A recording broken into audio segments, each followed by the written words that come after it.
going to go to John chapter 21.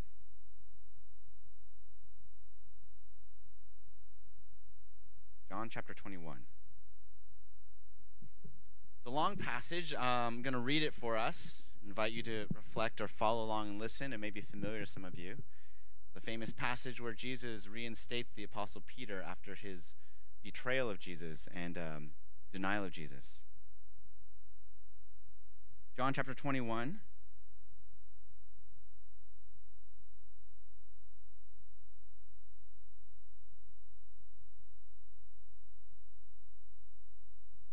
Let's pick it up as I read for us from John chapter 21, verse 1. Hear now the word of our Lord. After this, Jesus revealed himself again to the disciples by the Sea of Tiberias, and he revealed himself in this way.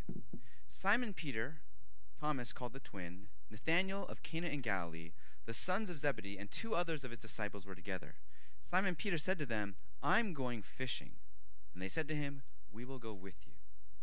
They went out and got back into the boat, but that night they caught nothing.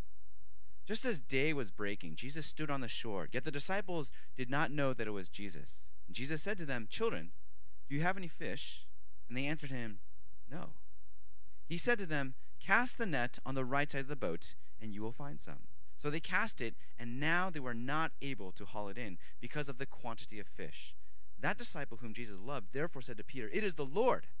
When Simon Peter heard that it was the Lord, he put on his outer garment, for he was stripped for work, and he threw himself into the sea. The other disciples came in the boat, dragging the net full of fish, for they were not far from the land, but about 100 yards off. When they got out on land, they saw a charcoal fire in place, with fish laid out on it, and bread. And Jesus said to them, "Bring some of the fish that you have just caught." So Simon Peter went aboard and hauled the net ashore, full of large fish, 153 of them. And although there were so many, the net was not torn. And Jesus said to them, "Come and have breakfast." Now none of the disciples dared ask him, "Who you are?" They knew it was the Lord. Jesus came out and took the bread and gave it to them, and so with the fish. This was now the third time that Jesus was revealed to the disciples after he was raised from the dead. Verse 15. When they had finished breakfast, Jesus said to Simon Peter, "Simon, son of John, do you love me more than these?" And he said to him, "Yes, Lord, you know that I love you." He said to him, "Feed my lambs." He said to him a second time, "Simon, son of John, do you love me?" He said to him, "Yes, Lord, you know that I love you." He said to him, "Tend my sheep." He said to him the third time, "Simon, son of John, do you love me?" Peter was grieved, because he said to him the third time, "Do you love me?" And he said to him, "Lord, you know everything. You know that I love you." And Jesus said to him, "Feed my sheep. Truly, truly, I say to you, when you were young, you used to dress yourself and walk wherever you wanted. But when you are old, you will stretch out your hands, and another will dress you and carry you where you do not want to go." This he said to show by what kind of death he was to glorify God. And after saying this, he said to him, "Follow me." Can I invite us to pray one more time together? Our gracious Father, as we come to you now, as we prepare, it's kind of a different room setup, recognizing that maybe later on we'll have a chance to respond and reflect on what you've been calling us through your Spirit, not just this message, but really this whole weekend, this whole conference. We pray that right now you would encourage us. Build us up on the goodness of your truth, the surety of your promises, and the soundness of your doctrine. And encourage us by the love of your Spirit and the tenderness of who he is, and that our community may be sweet and pleasing before you. We thank you and pray all this in Jesus' name. Amen. So I said to folks that I think I mentioned that I changed the order around to some of you with the sermons. This is a sermon I did not plan to preach. I planned to preach it, but then I decided not to, and I took it out, and then I decided to put it back in.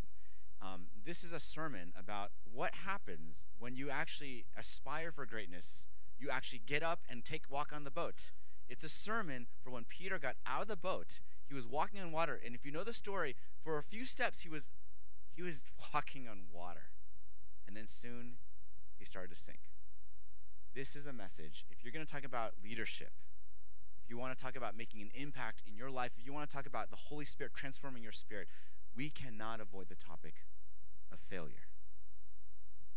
Because that is what Peter did. He got out of the boat, walked. This sign right here means come and not just follow me, but come and fail. That's really what Peter did. And now, part of the reason why I didn't want to preach it is because failure is such a heavy topic. I don't know if you deal with it a lot in your youth groups or churches or your college ministries or your campus ministries or whatever your background may be. But I think the second you go home and start trying these things, it's going to happen. Now, I look at you guys, you're a bunch of good-looking, well-adjusted people. I'm sure you have not nearly struggled as much as maybe some others like me and others. But perhaps at this tender age of your life, you may have had an inkling of what it really feels like to grossly disappoint people, your parents, your friends, your colleagues, yourself. You may, at this tender age, though, there's more to be felt, okay? You may, at this age in college, around the college age years, know what it feels like to really not think I failed. That's different. That's recoverable. To think I failed or that was a mistake. Instead, you might have thought, not that failed, but you might have thought, I am a failure. I don't know if you can relate. I don't know if you've ever gone through that. And I don't know how often you've looked into the Word of God, but there's a lot of failing in the Bible. So this evening, as we prepare to, this is not the last session. This is the last session I get to do, but tomorrow's a full session. So I encourage you, I think we're hearing from Margaret. I think you should be hopefully fresh to hear it because the Lord is going to speak to us tomorrow. I trust in his goodness. But tonight, there's 3 points that I want to show us from this passage about this. Because if we want to serve as leaders, if we want to let God use us for his great glory, then these 3 things I hope will encourage us and help us. First of all, we're going to see, what do we do as people when we fail? After we fail, what is a very common, predictable behavior that we do? What do we do after we realize that we have failed? Secondly, we're going to see, how does Jesus respond to the failures, okay, to his people? How does Jesus respond to his corporate peoples when they fail, like as a collective even, okay? And then thirdly, we're going to see, what does Jesus say to me personally after I fail? Okay, so first of all, what do we as people do after we fail? And whether you're Christian or non-Christian, I think this is applicable and true. After we blow it, what do we do? What's our tendency? What do we see? What is a common, predictable pattern? Secondly, how does Jesus respond to the failures of us as a group of people, like as a body of believers or as a team in a company or something? How does Jesus respond to the group's failures? And then lastly, how does he respond to me personally? What does he say to me? Bless you, bless you, bless you. So, boy, is it chilly? Bundle up tonight. So, what do we do when we fail? What do we typically do when we do that? And to see this passage, let's go back here in this passage. First of all, I want to say this. We have to understand that Peter and a bunch of these disciples were fishermen before they began to follow Christ. And again, if you, maybe you didn't remember the story or you didn't grow up in church or hear this growing up in a church, but just earlier in the book, okay, this is after Jesus died on the cross and was resurrected, but before he was perished on the cross, the Apostle Peter had said, I'm going to follow you. Everyone might forsake you, but man, I am your man. I'm going to be there for you. And then, of course, if you know the story, Peter denies Jesus not once, not twice, but 3 times. 3 times, the magic number. And so here we're going to see, let's pick it up here at this whole idea. And basically, what does Peter do? Peter goes fishing. Let's take a look. And I know I just read this, but I want this to be clear in our minds. Verse 1. After Jesus revealed himself again to the disciples by the Sea of Tiberias, keep going down, and he revealed himself this way, Simon Peter and then the other 6 disciples were together. In verse 3, Simon Peter said to them, I am going fishing. And they said to him, we will go out with you. And they went out and got into the boat, but that night they caught nothing. Now this might think, well, they went fishing. What's the big deal? Well, I don't know if any of you fish. You guys have fish here? So fishing is often seen as a recreational sport. It's seen as great, very relaxing, great way to get away from people, or boring, depending on how you look at it. But this is not a recreational thing. Peter's job before was fishing. So you know what he's saying? After all these experiences, Jesus has died, he's resurrected, but they haven't really seen him, or they've heard things, they're not really sure what's really going on. They just know they saw him publicly humiliated and die on the cross, even though we, the readers today, know he is risen at this point. And so when Peter says, I'm going to go fishing, and the other guys go, us too, they're not just saying, let's take our mind off things. Let's go take out our tackle and fish, and let's just go have some fun. They're not saying that. They're saying this. Let's go back to what we know. Let's go back to what we did before. Let's go back to something we're good at. Because when you try something and you just fail, what is the human tendency for everyone? To go back to what what you know, to go back to what you're good at. I grew up skiing in the mountains of California, Northern California, Mammoth Mountain, some other places like that. And every week you go skiing, a week in Christmas time and a week in Easter time. And so we did that. I was the age that when I was around junior high or intermediate school, this crazy thing was just happening. It's called snowboarding. And so this basic new thing came out, and I just recently read a history of snowboarding and how the Burton, there's that podcast, and it's a pretty cool story. But basically, I remember thinking, I'm a decent skier. I've invested all this time skiing, and so I'm going to try this. It looks fun. I've been told it's a combination of surfing and skateboarding, neither of which I can do. But let's just try this. So I go, and I actually get on the snowboard. And you have to understand, at this point, pretty much in Mammoth Mountain, I could ski any run, pretty much, because we had the opportunity to go and take lessons, and I was skiing quite a bit. But when I got in that snowboarding, it was the slopes that were so easy. I hadn't done them in years, and I just falling down on my rear end the entire way down. So I took a lesson because I was thinking this week I'm going to go snowboarding. I'm going to learn about snowboarding. I'm going to work on that. But I tell you, I did it for one time. I thought, you know what? I stink at snowboarding. Well, duh, because I just started. I'm pretty decent at skiing. I can go faster skiing. I can have fun skiing. I can feel good about myself skiing. I'm going to go back skiing. But after I graduated from high school and college, you know where all my friends went? They were all snowboarding. Asian riders is what some people call themselves. But the whole point is, when you struggle, when you fail, you go off mission and you go back. Now, this is not, again, the ESV translation there is pretty good in verse 3 when it says, they went out and got into the boat, but that night they caught nothing. This is not, let's go find a boat. This is the boat. There's a definite article in the Greek. If I say, let's go take a car, you sort of imply and understand, let's go find a car, let's go rent a car, borrow a car. But when I say, let's go get in the car, you mean a specific car.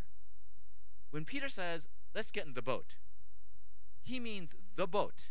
This may be the very boat that, had been collecting dust. Seaweed just kind of overgrown. It's just been sitting there for the last 3 years because I've been doing this Jesus thing.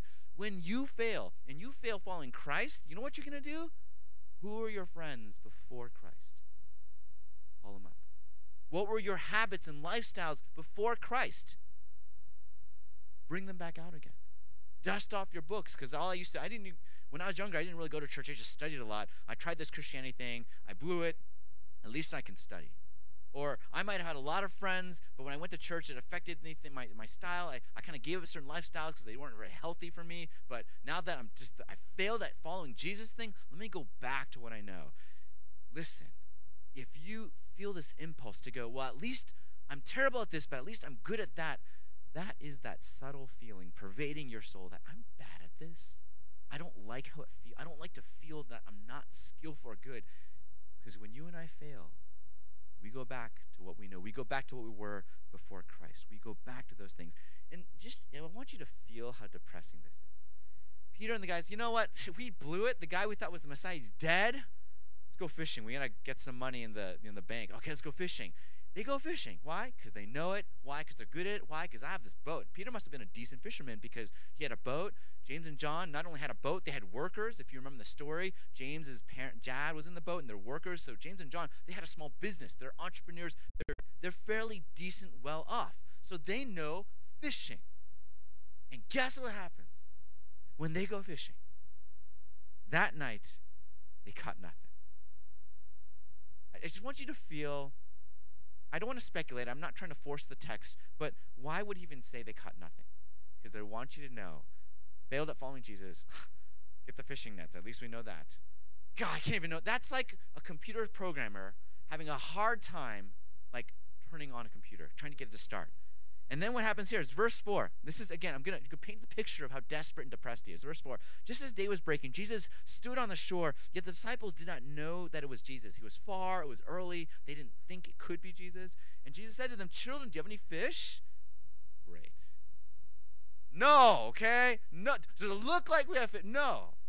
And he said to them, cast the net on the right side of the boat. You will find some. Now, I just want you to understand, professional fishermen, their whole lives, businessmen, oh, the rights to the boat. Thank you, stranger. This is like telling that computer programmer that you can't get your computer to work, like a child saying, did you turn it on? I mean, this is like so inane and depressing.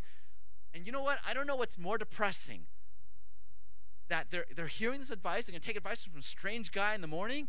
They go, but just do it. So we didn't get, just fine, just do it. Again, I don't think I'm exaggerating here. I just want you to get into this really sad. Okay, so just no fish, fine. The right side of the boat.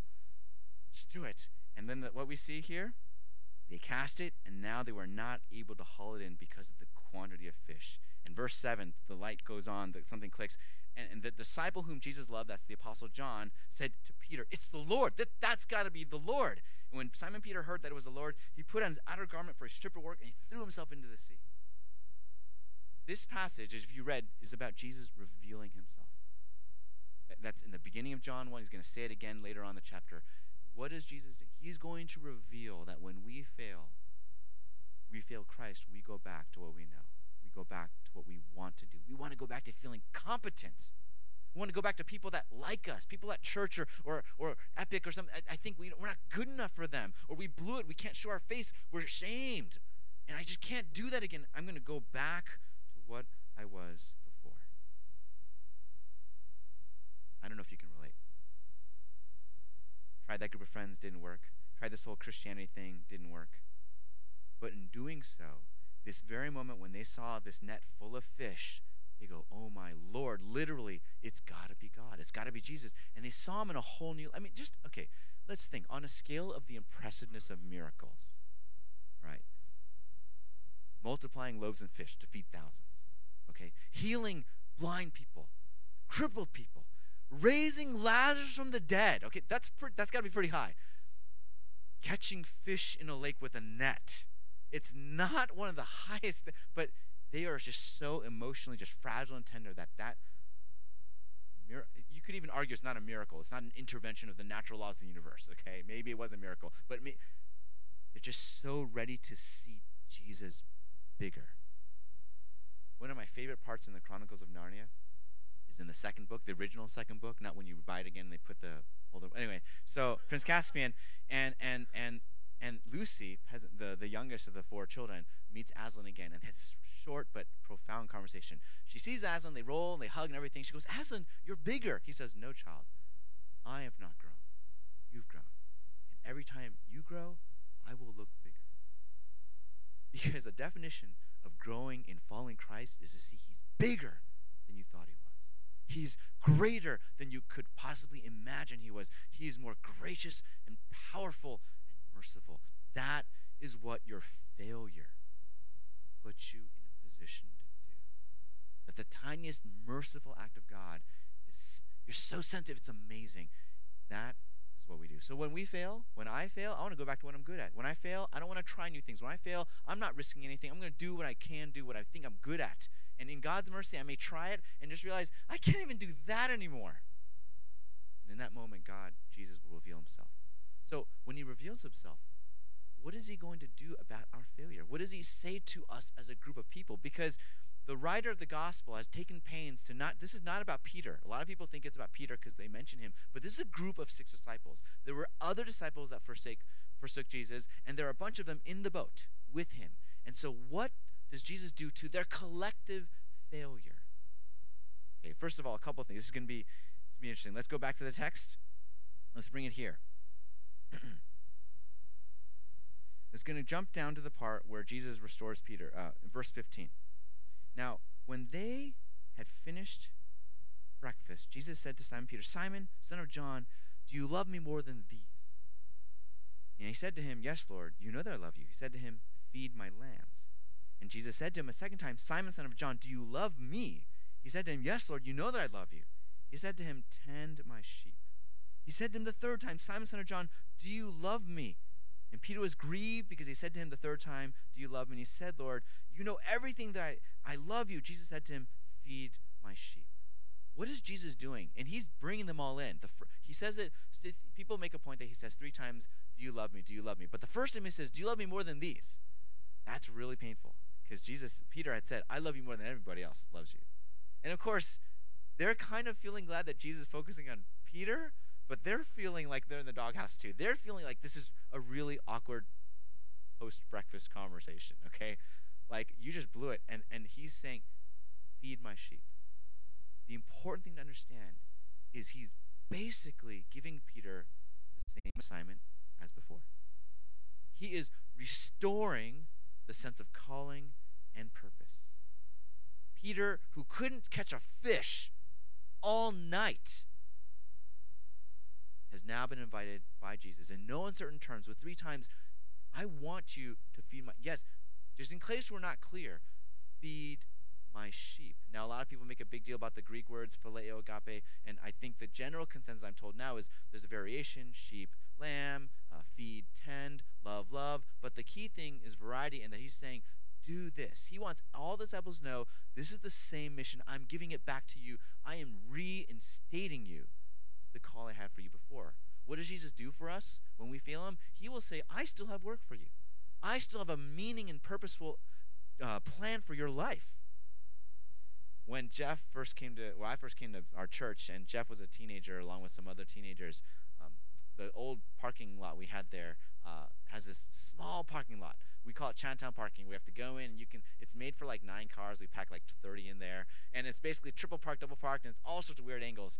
And I remember we had just bought a minivan because someone helped us financially out, get a minivan. So for us, it was a brand new minivan, not a nice one like an Odyssey or Sienna, another one. But we got a minivan, and it was fun. And I never thought I'd own a minivan because they're kind of not the cheapest cars. Anyway, so we were there outside talking about my minivan after church, on a Sunday, and there was a bunch of teenagers. And one of the teenagers, and I can't say who it was because Jeff knows who this person if I say his name, but I've used this story like 30 times. And so he just got his driver's license. So he's like, hey, Enoch, can I because since we block people, right? So sometimes we have to move our car to let the other car out. Do you know what I'm saying? Okay, right. So this teenager goes, hey, I'll move your car. I think he was joking. I think he didn't think I heard him, or he didn't think I was serious. I said, all right, go ahead. He's like, oh, and all the teens were like, oh. So I give him my keys. This kid was so diligent. You know, he's getting in the seat, he's adjusting the seat, adjusting the mirrors, everything. He executes. He has to come out and do like a 270-degree back out turn. It's just he did everything perfectly except for the part of opening the gate. And so he took my brand new minivan and hit our gate, and the whole fence of the chain, if you know that chain, it's like rack, and all his teenagers like, ooh, and they're like, oh, and all the old people are like, oh, and it's like this. It was you know, it wasn't going that fast. He was destroyed. For the next couple of weeks, man, these teenagers, I mean, I think there were old people mocking him. I was just giving him a hard time. So, you know, I was talking to one of my counselors, my youth workers, we got to do something. So about a month or so later, we were in the same position again. After church on a Sunday, my van is blocking someone, talking to some of the teens again. And someone says, Pastor Enoch, can you move your car? You know, and it's normal.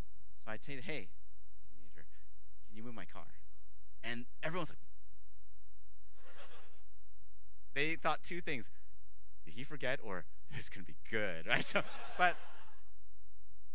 and I got to say, I was not concerned at all, because the typical person after the first event is really practiced driving. So he got in the car, took it out perfectly, and put it back in.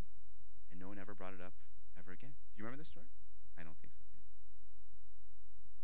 Yeah. The reason why it ended all the mocking and the joking is because he had the chance to do the same thing again. Now, if he failed, it would be bad, but I just have to do it again later. I had 2 cars, so, you know, worst come to worst, use the other car. But the key thing that Jesus is doing here, we understand in life when someone blows the task because they're not gifted or trained enough yet, you don't put them back in the same place. That's not loving, to see that someone is not ready and you put them back. That's not what we're saying. If someone is spiritually immature, like not mature enough to be in a position of leadership influence, then you don't put them back. That's not loving either. But if someone is theoretically trained and equipped and mature enough, but they make a mistake, even a big one, Jesus understands. He says, you know, I can still use you. Now, it doesn't mean you put everyone back every time they blow it. Like, don't test this on your staff. Hey, can I lead worship for the first time? Yeah, like, take my guitar. Am I doing it right? Okay, give it to me. That's not what I'm saying. What I'm saying is Jesus looks at my failure and your failure. He sees all the opportunities that he's going to have given for you. And he's going to silence all the naysayers. The biggest one is Asians, your own mind. I could never do this again. I can't do this. I'm worthless. I'm horrible. I'm stupid. I can't believe it. Just the incessant self-talk. The self-talk in the Bible is soul, turn to the Lord. The psalmist does self-talk all the time. I will worship my Lord. I will tell my soul, hope in God. That's self-talk in the Old Testament, what the psychologists call. But in Asian American self-talk, often it's, you're so stupid. You're so ugly. You're so fat. You're so slow. You're too skinny. Your vision's terrible. Your glasses are ugly. All these, just this self-denunciation that people don't even realize they're doing. Because number one, when we fail, you know what we do? We go back to what we know, because you know what? We are desperate for a win. If I lose to you, I'm desperate for a win. I'm going to try to pick an opponent that I can totally beat. And then, with the mercy of God, I just lost again. That's what Peter did. And in that moment, he restores him. So, what do? We go back to what we're good at. We're desperate for a win. We need a victory here. We need to pick me up. And Jesus in his mercy says, no, you don't need to pick me up. You need to believe my promise that I love you, and it's not about you proving yourself to me. You tell each other, if you blow a job interview, what do we say? Next time you get it. If you mess up on a performance, don't worry, you'll do it next time. You know what we're sort of saying? Okay, I'm not saying that's wrong, but you know what you're saying? I did an interview, I blew it. Don't worry, you'll get them next time. What I'm sort of saying is I validate your self-condemnation based on your performance.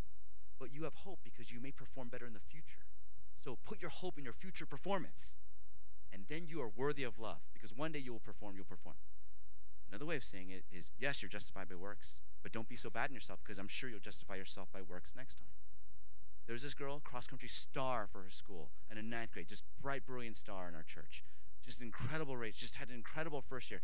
First sophomore in varsity cross-country. Awesome.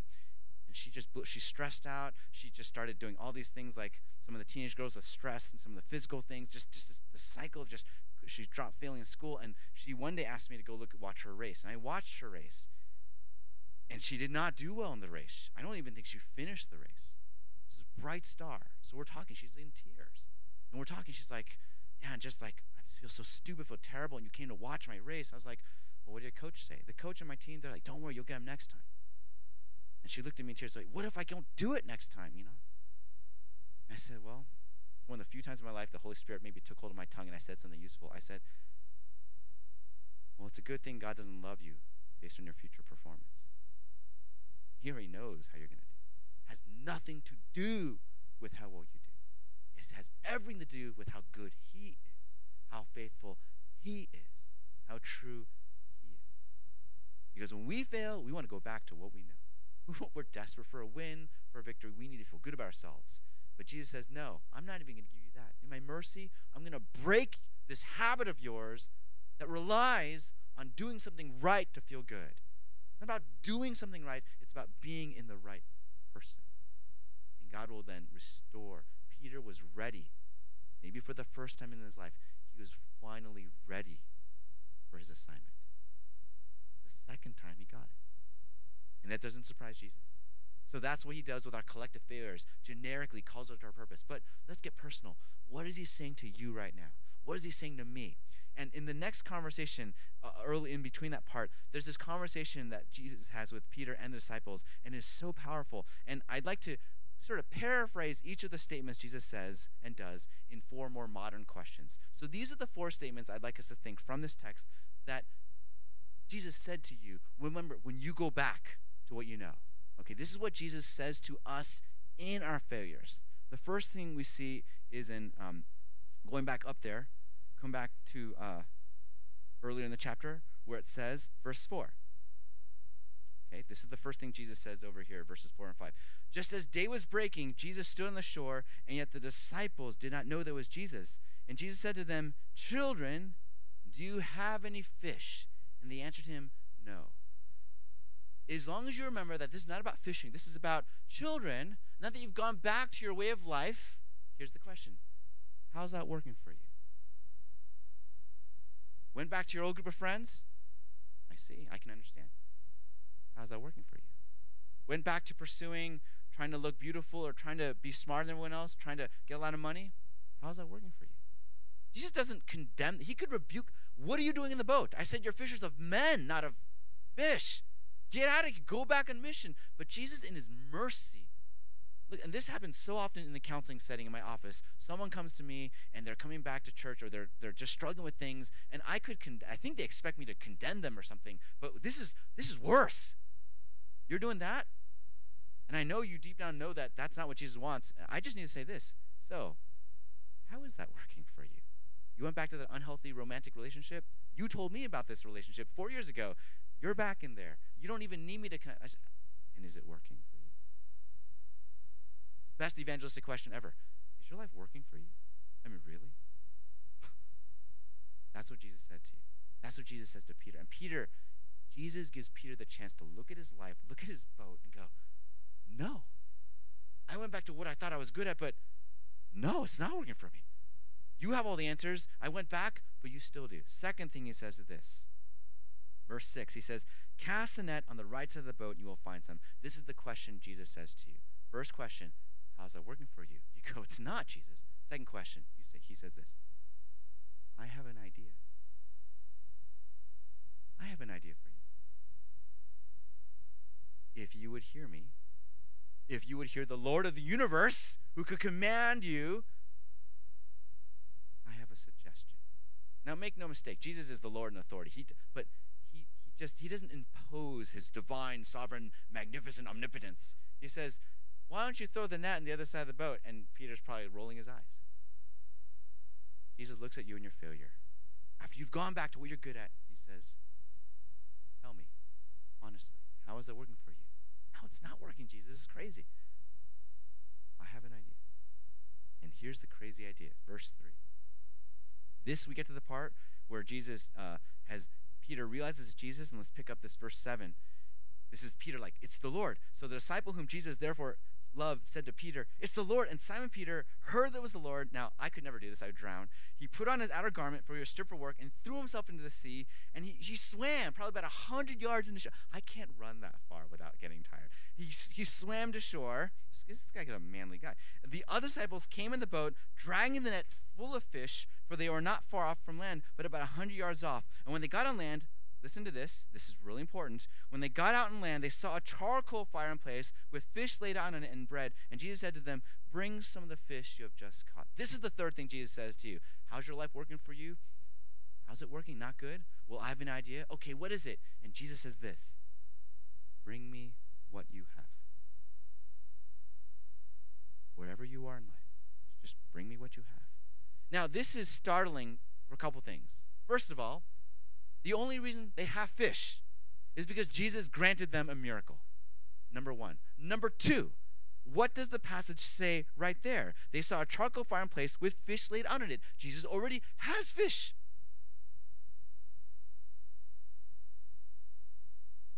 There's a whole bunch of fish here. Peter, bring me some of that fish. You guys just dragged onto the net. This is like a parent who's like, wash the dishes, and their little child just tried to wash it, and it's nasty and rank and dirty, and he's like, I'm going to use a plate, and Mommy, I just washed this dish. Here it is. And the parent magnanimously goes, okay, thank you. I will use your wretched, dirty dish. That is what it's like whenever we bring something to Jesus. He already has it. We only have it because he gave it to us. And yet, in his sweet tenderness, he says, whatever you have, and it probably isn't pretty or perfect, bring it to me. I will. That is amazing. We say, you want to start over? Forget everything. Just come here. Just leave everything behind and just don't worry about that. You want a new fashion? Just throw away, burn all your old clothes. You want a new academic career? Just forget all your old textbooks from your other major. We're going to start a new thing. Jesus says, Christianity is not about dumping everything before. It's about bringing your junk to God. You don't clean up before you meet Jesus. It's Jesus who cleans you up. You don't need to get ready to see Jesus. It's Jesus who gets you ready to see the world. He says this, you failed, you gone back to your way of life, number one. Be honest. How is it working for you? Number two, I have an idea. Number three, whatever you have, bring it to me. And number four, come and eat with me. He's Asian. Come and eat with me. This is incredible. Verse 9, pick it up again. When they got on land, they saw a charcoal fire in place with fish laid out on it and bread. And Jesus said to them, "Bring some of the fish that you have just caught." So Simon Peter went aboard and hauled the net ashore full of large fish, 153 of them. And although there were so many, the net was not torn. And Jesus said to them, "Come and have breakfast." And now none of the disciples dared to ask him, "Who are you?" They knew it was the Lord. And Jesus came and took the bread and gave it to them, and so with the fish. And this was now the third time that Jesus was revealed to the disciples after he was raised from the dead. Theologians have spilled much ink on the number 153, as in 153 fish. Why 153? Such a detail. Well, St. Augustine, I believe, is the one who said, well, there are seven is the number of God, and there are 10 disciples. That makes 17. If you do a pyramid mathematical addition of 1, and then 1, 2, 3, like a pyramid, go down and add them all up, 1 plus 2 plus 3 to 17, you get 153. St. Augustine. I don't know how I figured it out. Here's my interpretation. 153, just a big lot of fish. Just a big number. When you say it's 1,000, like, I got a fish, it was huge. It was like 1,000,000 miles long. That's pretty big because it's just so exaggeration. But you say it was a big fish. It was like 3 feet long. That's actually really big. Like 1,000,000 mile long fish, that's big, yeah. But 3 feet long, 153 fish. I just think it's a big fish. And Peter's coming in there, and all this, and Jesus has a meal. But there's a detail that has been inserted by the author to make sure it's included. And that is the phrase in verse 9, the only time in the New Testament there's this word charcoal fire. It's a very distinct kind of fire. Charcoal, not briquettes where you go grill like a tailgate party, but like wood that has been burnt and dry, and there's a distinct smell.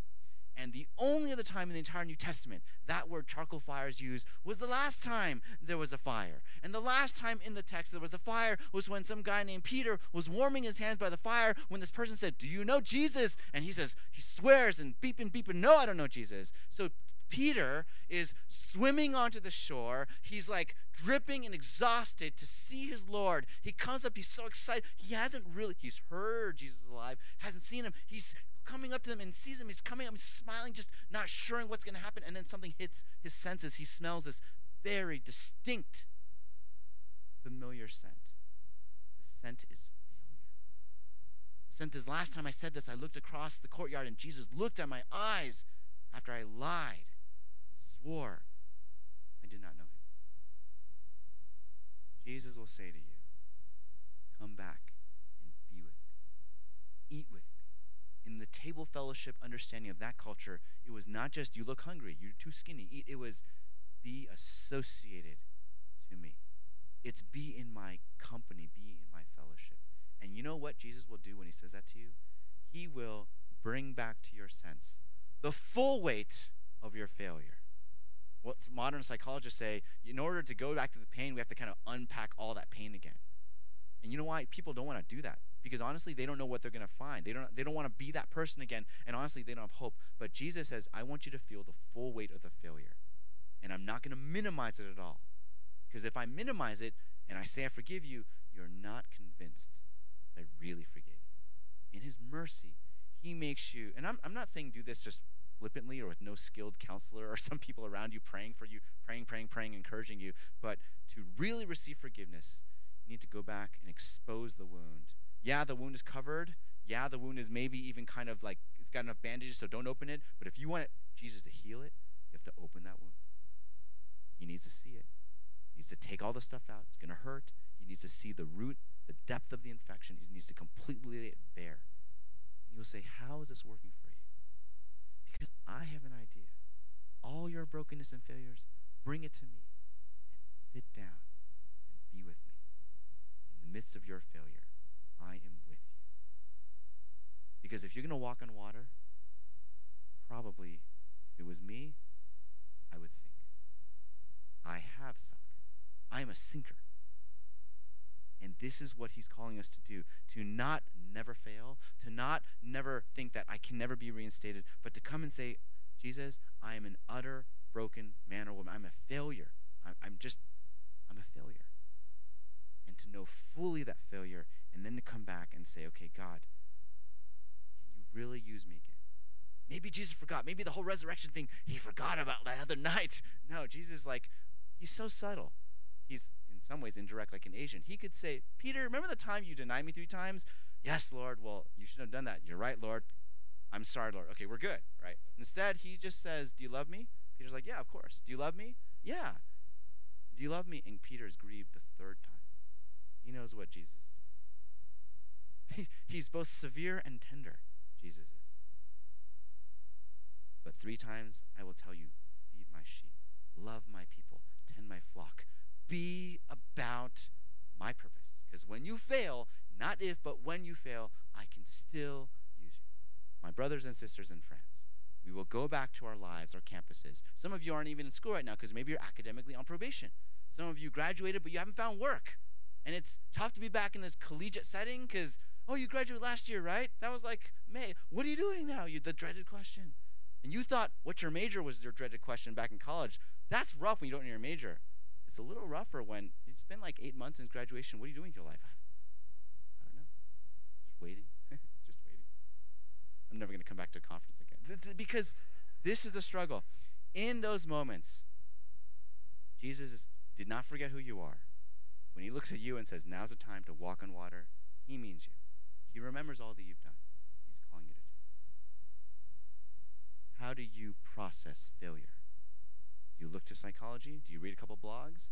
Or do you look to the man who was punished as if he was the worst failure in the world? He's crucified, died, a failure. Everyone thought he was a loser. His movement crushed before it started. But he was the victorious, risen, resurrected king. This is the one who invites you to walk on water. This is the one who invites you into mission with him. In a few moments, we're going to have a chance to respond. You see these bowls up here. It's not for rice. Okay, epic, but it's not for rice. The bowls here in your bags, I don't know if you open them. Can you open them? Are you allowed to open them? You can open them. You've opened them. So in here,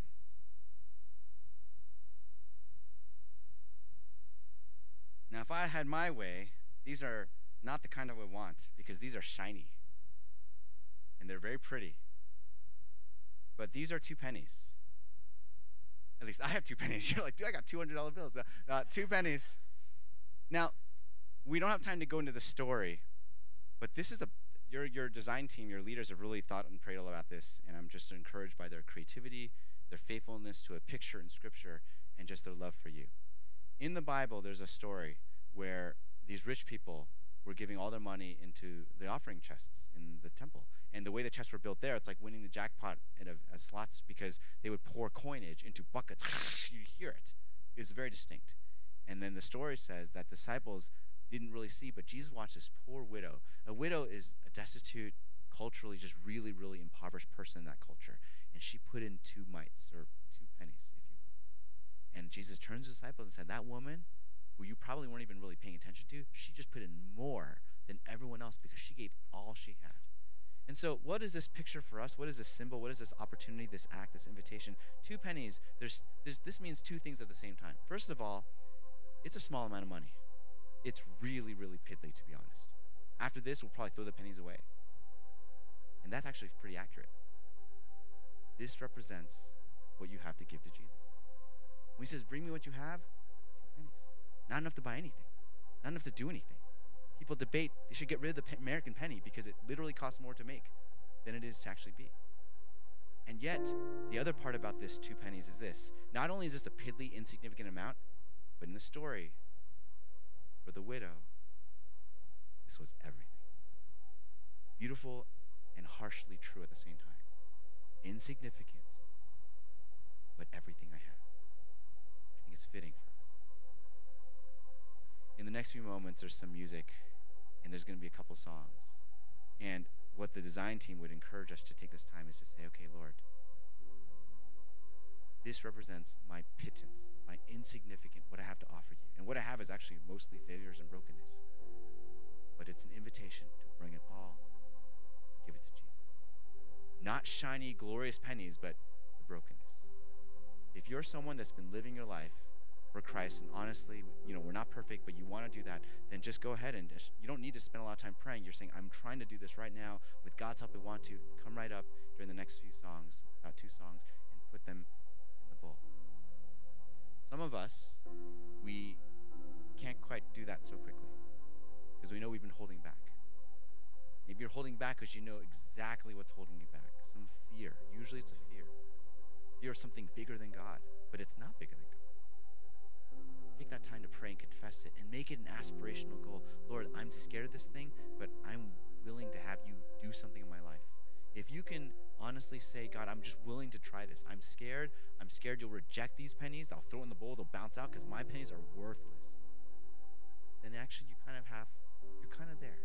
What we have is unworthy, but it's not worthless. You and I are unworthy, but not worthless. Made in the image of God.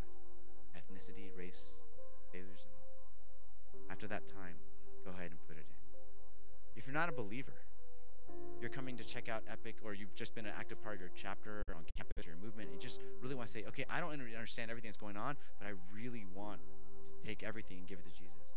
Then we invite you to consider putting that in. Of course, we want to make sure you understand that commitment, that desire. This doesn't make you a Christian. Okay, it's free. Actually, this is too much money. You don't pay this, even this much to be a Christian. Jesus paid for you. But this is the chance to say, Lord, I will take it all. Jesus is asking for you.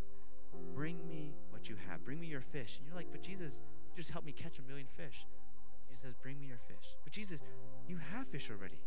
Bring me your fish. Jesus, your fish looks delicious. It's cooked already. He says, child, whatever dirty, wretched thing you think you have that is worthless, that you've thrown away, pick it out of the garbage, pick it up off the ground where people have stepped on it. I want it. I want you. Take a moment to close your eyes now and reflect and pray. And the worship team will now guide us in that time. But when you're ready,